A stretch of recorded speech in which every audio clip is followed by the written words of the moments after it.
It's just like any other platform. You put in the hashtag, you get a little more discoverability. And while hashtags, again, I think most people see it as a Twitter thing, it is something that, since not as many creators are thinking about, although of course not as many viewers are thinking about either, when you do use the hashtags, you generally have less competition for that search term. So the hashtags won't appear in a search result, but if you click on a video that has hashtags, you will see them right by the title. In order to be able to monetize, isn't there like 2 thresholds? Don't you have to hit like a subscribers count and a watch time count? So what are those thresholds? 4,000 hours of watch time and 1,000 subscribers. Okay. Gotcha. So what are some strategies around that to do that, I guess, quickly so people can open up monetization and, kind of have more flexibility? So the covering of like current events that relate to your channel, like it's not like I'm becoming this like new reporter now who covers every single news item. Like that's not me. Like stocks just happen to line up with the investing channel. So that if you find an opportunity in your niche, pounce on it like day of or a day later. If you like if you talk about Pinterest earnings a week from now, like you're late to the party. Everyone's already talked about it. So if you see some big news item in your niche, be one of the first people to pounce on it. Another thing that helps with the hours is just create longer videos. I mean, the math boils down to it. If you do, there's more video to watch in a 30-minute video than there is video to watch in a 3-minute video. So I don't want you to like create longer videos and sacrifice the type of channel you've become. But if you are able to add a minute here, add a minute there, keep the channel the way it's flowing, longer videos, they give people more content to consume, which helps you get to 4,000 hours quicker. Gotcha. So was there any sort of like external means that you used to grow your YouTube channel, or was it kind of, I made good content, put it on YouTube and it got discovered? Or did you actually use, you said your brother's into advertising. Did you do any advertising? Did you do any social media marketing outside of YouTube? Was there any external forces that grew your YouTube channel? I've been very light with the ads. Like I almost never do them, especially for YouTube. For the external, there certainly was a lot of external effort. Like I have an email list, over 8,000 subscribers. I've got my podcast. I have social media, Twitter being over 400,000 followers there. So there was an external effort for my main channel, the digital marketing one. The investing content though, just due to the like news factor, there is no push I have to give. YouTube does all of the push for me. So part of it does depend on your topic, but if you take the time to grow an external audience, it's going to speed up your success. And then if something happens to the YouTube algorithm, they suddenly start to favor certain content less, etc., you still have your audience. Makes sense. There's a couple of, so in our notes, there's a couple things that, and we're like, just freaking, this is awesome. I love this episode. It's just so much stuff. This is going to be an action guide for people on YouTube. So what are there's a couple things that we learned in researching you that we learned about YouTube. So one of them being, and I'm sure there's more, so I'm curious if there's more on top of this, but the hashtags, using hashtags in your description. I want to hear about that. And like, just what's the deal there? And then the community tab. I still don't know anything about that. We're actually trying to find it on the YouTube app. We're seeing stories and all this stuff. I'm like, I don't know what the hell the community tab. But educate us. And maybe anything else that we should know about YouTube that's kind of hidden. Yeah, let's start with the hashtags though, because most people associate hashtags with Twitter and Instagram and that sort of stuff. But I didn't know hashtags were a thing on YouTube. I mean, hashtags, I know they started on Twitter and most people think of them on Twitter, but they're on Twitter, Facebook, Instagram. They're also though on Pinterest. And YouTube is another place. So YouTube lets you add up to 3 hashtags in your description.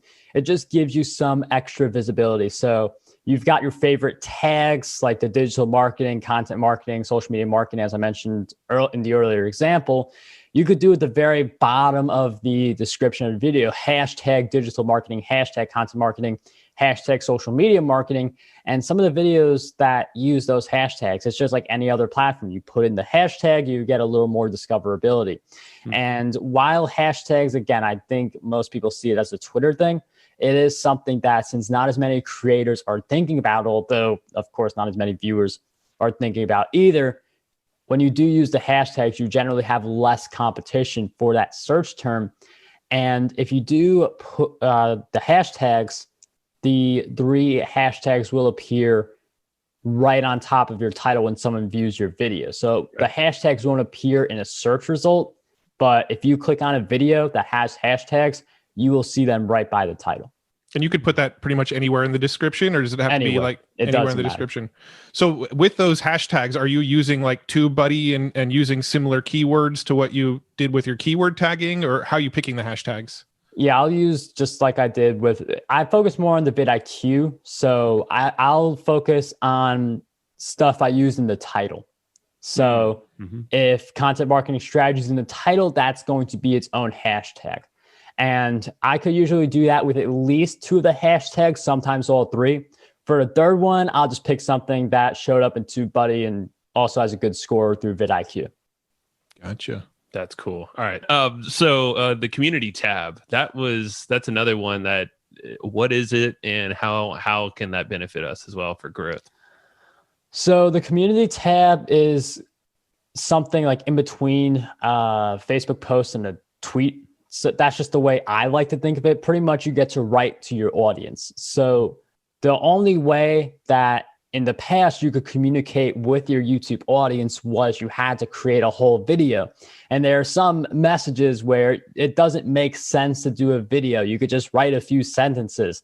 And this could be anywhere from maybe you came out with a new book. You want to share a personal update so people get to know the person who's talking to them in the videos. So a community post is just a way to engage with your audience. You can also do polls. So I ask people, for instance, what type of videos do you guys want more of? I'll have pictures of myself, just again to build that know, like, trust, get to know the audience better. Like, I like to talk a lot about how I'm a runner, and a lot of people really vibe with that, whether they also run marathons or they're getting into the sport. But a community post is just a way to communicate with your audience without having to create a video. And for some people, it's a heavily edited video, very long video. So instead of hours to communicate, just like a tweet or a little longer than that, to me, it's something in between a tweet and a Facebook post. Yeah, gotcha. I like it. Well, because YouTube, when I heard about the community tab, I think I assumed wrongly that it was the thing that almost looks like Instagram stories. Because when I open up the YouTube app now, there's like it looks just like Instagram stories, but just built into YouTube now. Are you leveraging that at all? Is that something you've played around with? I believe for YouTube stories, I don't know if the number's 10,000 or 15,000 subscribers, but there is a certain number you have to hit before you can use that. So not yet. I will as soon as I get it though. Interesting. Okay. Yeah. I mean, there's just so many things, on the app and then the community thing. I mean, I know there's a lot of ways to just engage your audience just on notifications that like I've ignored forever until like now we're actually putting a focus on I should probably engage like I would on Facebook or Twitter or whatever on YouTube too. Yeah. Because I know that helps with, well, at least vidIQ says it helps when you engage with people in your comments, when you heart or like a comment and pin it to the top. There's like all these like little things. But one thing I've been seeing when I've been kind of doing my own research on YouTube, one thing I've been seeing more and more YouTubers do is they'll actually use the first comment as like a second description and then pin their comment to the top. Is that something you've played with at all? Some people also, I mean, I haven't done it that way. Sometimes I'll pin someone else's comment. 2 things I like to do. One, pin a comment where it kind of leads people to another video. So similar to how I talked about the end screen example, some YouTubers like to use it to promote a relevant video rather than the call to action to subscribe. You can include a video link in the description, in one of the comments, kind of tell people what the video is about and then pin it to the top.